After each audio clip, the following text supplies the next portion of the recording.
अस्सलाम वालेकुम वरहमतुल्लाहि वबरकातुह। उम्मीद है कि आप सब खैरियत से होंगे। आपने मेरे चैनल को लाइक किया नहीं किया, जाएं पहले लाइक करें, शेयर करें, प्यार से कमेंट करें। आज उनवान बात होगी, उसका नाम है मुतकफ की नेकियां।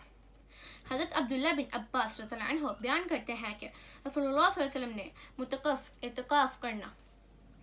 इतिकाफ करने वालों के बारे में फरमाया, इतिकाफ करने वाला चूंकि इतिकाफ के ज़माने में गुनाहों से रुका रहता है, इसलिए इसके हक में वो तमाम नेकियां लिखी जाती हैं जो इस शख्स के हक में लिखी जाती हैं, वो तमाम नेकियों पर अमल पैरा हो।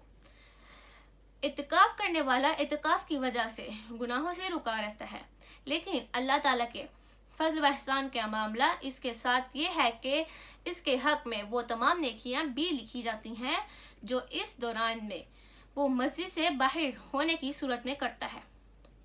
यानी ये बात तो नहीं लिखी जाती कि अगर वो मस्जिद से बाहर रहता है तो वो ये बदी करता है, लेकिन ये लिखा जाता है कि अगर वो बाहर रहता तो ये नेकी करता। ये खल्क के साथ अल्लाह ताला के इंतहाई फ़रियादाना मामला है कि गुनाहों तो इस वक्त तक नहीं लिखा जाता जब तक कि आदमी से इसका सदर ना हो जाए, और फिर जितना गुनाह सादिर होता है सिर्फ इसी कदर लिखा जाता है।